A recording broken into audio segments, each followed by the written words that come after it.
শতবর্ষ পার করা বৃদ্ধার জীবদ্দশায় বলা কথা রাখতে তার অন্তিম যাত্রায় আনন্দ করে খোল করতালের সঙ্গে তাসা ব্যঞ্জ ডগর বাজিয়ে নাচতে নাচতে সামিল হলো তার আত্মীয় পরিজনেরা। এমনই অভিনব দৃশ্য দেখা গেল কাটোয়ার একাইহাট এলাকায়।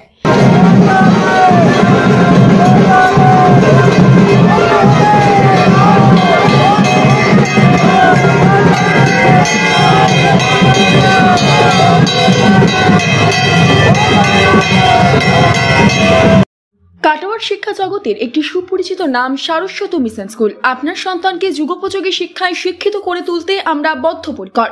পড়ুয়াদের বাংলা, ইংরেজি, হিন্দি তিনটি ভাষায় সাবলীল করে তুলতে ভাষা শিক্ষা, অঙ্কন, আবৃত্তি, কম্পিউটার শিক্ষা, সেই সঙ্গে শরীর চর্চার প্রশিক্ষণ প্রদান করা হয়।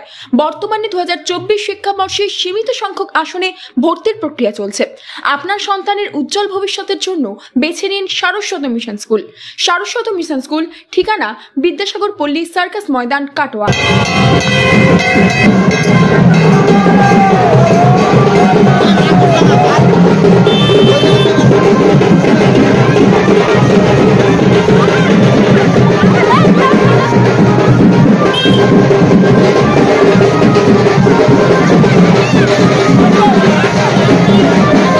জানা যায়, কাটোয়ার একাইহাট এলাকার শতবর্ষ উত্তীর্ণ বৃদ্ধা মন খুশি বাগচি তার জীবদ্দশায় বলে গিয়েছিলেন, তার অন্তিম যাত্রায় যেন পরিবারের সদস্যরা কেউ শোক পালন না করে, পরিবারের সদস্যরা সকলে যেন আনন্দ করে তার অন্তিম যাত্রায় সামিল হয়।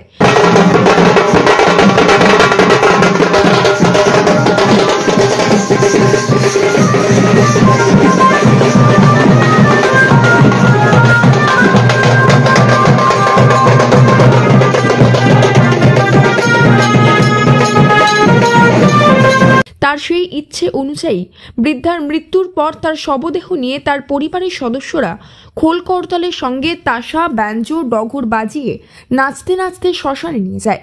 মৃতার পরিবারের সদস্যরা জানিয়েছেন, সে তো 100 বার। এবারে দেখুন, আজকালকার যুগে আমরা তো এতদিন বাঁচবো না। তো আমার ঠাকুমা যেহেতু 107 বছর বেঁচে আছেন, তো আজকে তার 3:40-এ মৃত্যু হয়েছে, তাই আমরা সব নাতি নাতনিরা আনন্দ করে শ্মশানে নিয়ে যাচ্ছি। এটা আমাদের সবার আর কি আনন্দ, যে না আমরা এইভাবে ঠাকুমাকে নিয়ে যাবো, শেষ যাত্রাটা এইভাবে আমরা পূর্ণ করবো। এটাই আমাদের।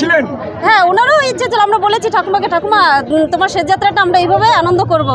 কিন্তু ঠিক আছে, তোদের যেরকম ইচ্ছে সেরকমই হবে।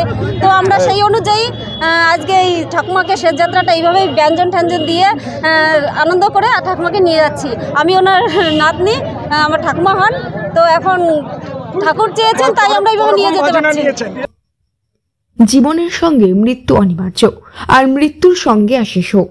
এই স্বাভাবিকতার সীমানা ছাড়িয়ে মৃত্যুকে ঘিরে আনন্দ করা একটা নজিরবিহীন ঘটনা। আর এই ঘটনারই সাক্ষী থাকলো কাটোয়ার একাইহাটের বাসিন্দারা।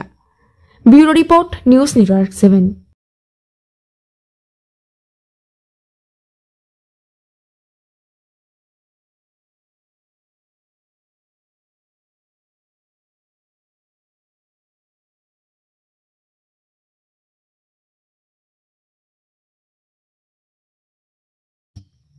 এই মাদ্রাসার উদ্বোধন হওয়ায় খুশি এলাকার মহিলা, ছাত্রী সহ অভিভাবকেরা। জানা যায়, এই মাদ্রাসায় যেমন আবাসিক ব্যবস্থা থাকবে, তেমনি প্রতিদিন যাতায়াত